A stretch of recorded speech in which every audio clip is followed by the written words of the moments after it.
এই মুহূর্তের সর্বশেষ আপডেট নিউজ নিয়ে আপনাদের সামনে হাজির হলাম।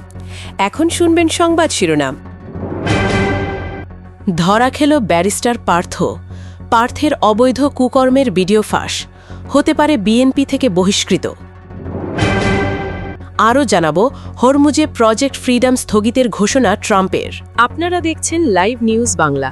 এতক্ষণ দেখছিলেন সংবাদ শিরোনাম, এখন দেখুন বিস্তারিত। একদিকে ব্রিটিশ অ্যাকসেন্টে ঝকঝকে ইংরেজি ভাষণ, আর অন্যদিকে হাজার কোটি টাকার অদ্ভুত ব্যবসার সাম্রাজ্য একাই কাঁধে নিয়ে চলেছেন আন্দালিব রহমান পার্থ। কাল সংসদের জুলাই বিপ্লবের সেনাপতি হয়ে গলা তুলেছিলেন, অথচ আজ এখানে প্রশ্নটা একেবারে স্পষ্ট। এই লোকের সংসদীয় ও রাজনৈতিক অস্তিত্বটা আসলে কতটা সত্যি? এটা কি নিছক একটা চকচকে বিভ্রম, যেভাবে হাটের সাপুড়েরা মানুষকে শিকড় দেখিয়ে পকেট ফাঁকা করে ফেলে?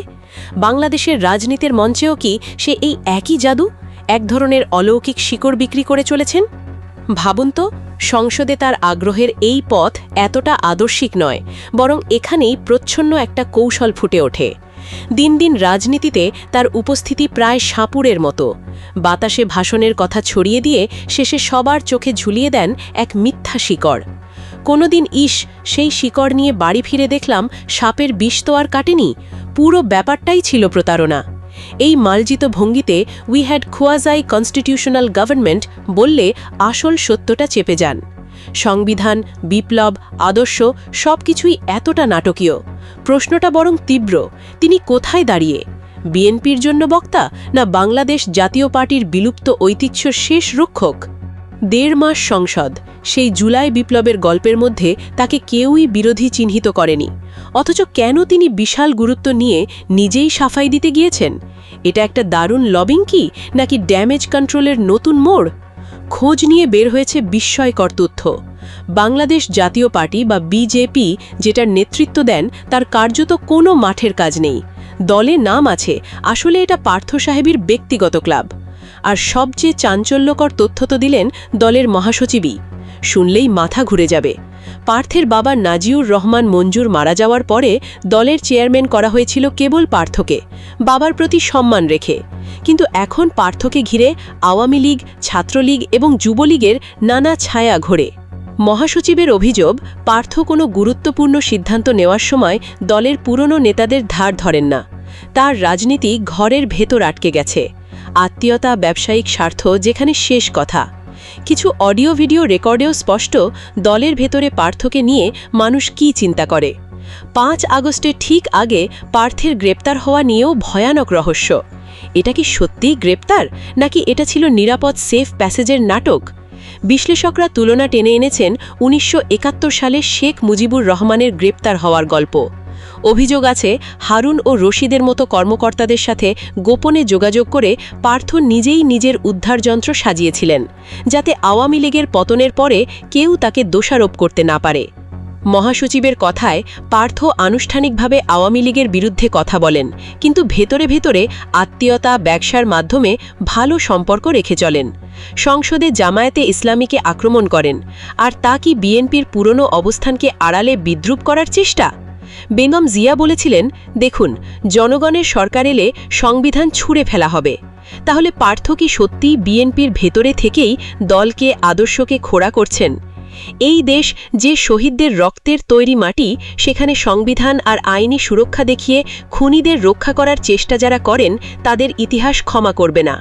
পার্থ সেই ইতিহাসের অংশ হতে চান, নাকি গরিব দেশপ্রেমিক বক্তাদের মতো কথার জাদু ছড়িয়ে বাস্তবে ব্যক্তিগত স্বার্থসিদ্ধির নীল নকশাতেই থাকেন?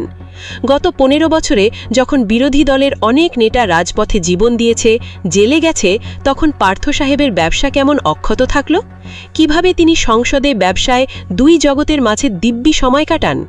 এই গল্পের শেষ কোথায়, আসল সত্যটা কোথায় লুকিয়ে আছে, এটা জানার জন্য প্রস্তুত তো? কারণ আজকের প্রতিবেদন পুরো ফাঁস করে দেবে ধারণার পেছনের অন্ধকার গলিপথগুলো। আসলে পুরো ব্যাপারটা খোলাসা করতে গেলে প্রথমেই চোখে পড়ে এক অদ্ভুত দ্বৈততা। পার্থ সাহেব দুই মেরুতে খেলছেন। একদিকে তিনি আওয়ামী লীগের বড় বড় নেতার আত্মীয়, ব্যবসায়িক জোট গড়ে তোলেন তাদের সঙ্গে, আর অন্যদিকে টেলিভিশন টক শো কিংবা মঞ্চে উঠে হয়ে যান সরকারি বিরোধী রণহর্ষ বাজানো নেতা।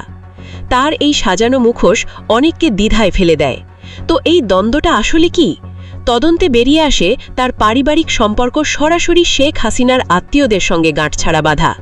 সামনে যতই গর্জে উঠুন, ভেতরে সেই আত্মীয়তার সেতু অটোপাইলটে চলে, একটি বারের জন্যেও তা ভাঙে না। আগ্রহী কেউ কেউ হয়তো অবাক হবেন যখন শুনবেন দলের মহাসচিবের ফাঁস হওয়া এক কথোপকথনে পার্থ নিজেই বলেন আওয়ামী লীগকে গালাগালি দেওয়া তার কৌশল। জনসমর্থন না থাকলে মুখ বজায় থাকবে কিভাবে? বড় মুখে বিপক্ষ চ্যালেঞ্জ দেন, কিন্তু রাখঢাক না রেখে ব্যক্তিগত ব্যবসায়িক স্বার্থ বাঁচাতে আবার সেই পুরনো ক্ষমতার কেন্দ্রে ঘুরপাক খান। বিএনপি বা বাংলাদেশ জাতীয় পার্টি হয়ে গেছে পুতুলের নাটকের মঞ্চ। নিজের বলার মতো মুখ নেই, নিজস্ব ভবিষ্যৎ নেই। চারদিকে গুঞ্জন, তারেক রহমানের রাজনৈতিক ভরসা পেতে এখন তিনি নিজেকে প্রশ্নাতীত বিএনপিপন্থী প্রমাণ করতে উঠে পড়ে লেগেছেন। দর্শনের দিক থেকে যেভাবে সংসদে জামায়াতে ইসলামীকে আক্রমণ করেন, হয়তো কেউ ভাবতে পারেন সেটার পেছনে আদর্শই মুখ্য, কিন্তু এটা নিছক ভাবনা। আসলে তিনি তার নতুন রাজনৈতিক স্পন্সর মানে তারেক রহমানকে খুশি রাখতে কৌশলী তেল দিচ্ছেন কিনা সেটা নিয়ে কারো কারো সন্দেহ থেকেই যায়। সংবিধান প্রসঙ্গ তুললে প্রশ্ন ওঠে, তিনি কিসের পক্ষে? বঙ্গবন্ধু শেখ মুজিব যে সংবিধান ভারত থেকে এনেছিলেন, নাকি শেখ হাসিনা গত 15 বছরে যেভাবে সংবিধান নিজের মতো পাল্টে নিয়েছিলেন সেটার পক্ষে, কিংবা কিছু অন্যরকম? 2026 নির্বাচন সামনে রেখে তার সব কিছু বড় হিসেব করে রাখা। নিজেকে বানাতে চান তারেকের বিশ্বস্ত বিকল্প, ছায়া নেতা। যেমন ভোলা নির্বাচনের সময় মুখে ঘুরছিল শুধুই তারেক রহমান, যেন মন্ত্র। এখন আবার গণমত ও জুলাই সনদ নিয়ে পার্থ সাহেবের অবস্থান নিয়ে চলছে জোরালো বিতর্ক। দেশের ছাত্র জনতা, জামায়াতে ইসলামী এই শক্তিগুলো যখন বাস্তব মৌলিক পরিবর্তনের কথা তোলে, তখন তিনি আবার পুরনো পলিটিক্যাল ধারা আঁকড়ে ধরতে চান। বিএনপির সালাহুদ্দিন শিলং থেকে ফিরে এসে যখন সাংবিধানিক শূন্যতার কথা বলে উদ্বেগ ছাড়ান, পার্থ সাহেব যেন ঠিক তার সুরেই হেঁটে যান সংসদে। এটা কি নিছক কাকতাল, না আড়ালে অনেক হিসেব চুক্তি চলছে? কে জানে। সবচেয়ে বড় প্রশ্ন, বিএনপির ভেতরেই যখন নেতৃত্বে বিভাজন দানা বাঁধে, তখন পার্থ সাহেব সুযোগ যে কাজে লাগিয়ে আগুনে ঘি ঢাললেন কিনা তা নিয়ে ক্রমশ আলোচনা ঘনীভূত হচ্ছে। সাধারণ মানুষের প্রত্যাশা ছিল এবার হয়তো সত্যিকারের নতুন বাংলাদেশ গড়ার সূচনা হবে, কিন্তু দেখা যাচ্ছে পার্থ সাহেব ও তার অনুসারীরা বারবার পুরনো ধারায় ফিরে যেতে চাইছেন। হাসিনা শাসিত সংবিধানই যেন তাদের নিরাপদ আশ্রয়। এটা কি দেশের স্বার্থ, নাকি পশ্চিমের চাপ, নাকি কেবল নিজের রাজনৈতিক ভবিষ্যৎ পাকপোক্ত করার চেষ্টা? এখন তো আওয়ামী অধ্যায় ইতিহাসের দিকে হাঁটছে, কিন্তু আওয়ামী মানসিকতা, ভেতরের সেই পুরনো চাল আবার ঘুরে আসবে না তো পার্থ সাহেবদেরও শিলায়? যদি সত্যিই তাই হয়, তাহলে এই দ্বিতীয় স্বাধীনতার আদৌ কোনো মানে থাকে? আর সংসদে যেভাবে রাজকীয় ভঙ্গিতে জামায়াতকে আক্রমণ করেছেন, সেটা তার নিজের অবস্থানকে স্পষ্টভাবে বলে। উদ্দেশ্যটা কি? জামায়াতের বিরুদ্ধে দাঁড়ানো, নাকি এই ভুলতে খেলায় ভারতীয়দের আর মনোনীত ভোটারদের সান্ত্বনা মুখ দেখাতে চান যে ভবিষ্যতের বাংলাদেশে তিনিই হতে যাচ্ছেন সেই লিবারেল নেতা? মানুষের মনেও সন্দেহ।